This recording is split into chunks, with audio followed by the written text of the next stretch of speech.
Manguha tayo ng hinog na mangga. Ito, mababa lang.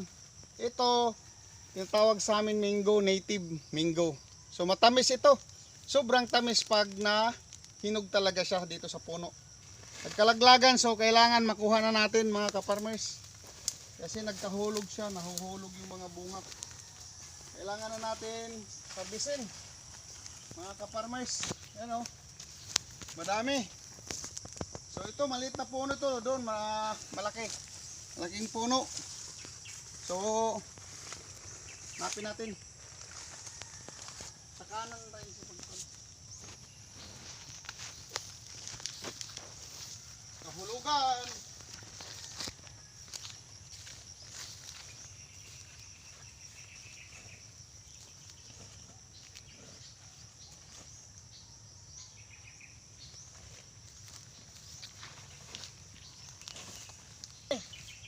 Daming minggaw.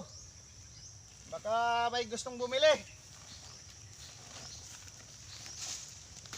Mahinog.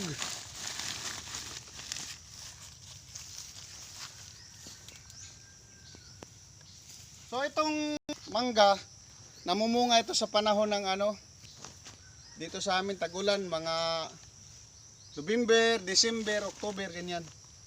Namumunga sila, hindi mo na kailangan isprihan. Hindi katulad ng hybrid na kailangan mo pang isprihan. Ka-farmers!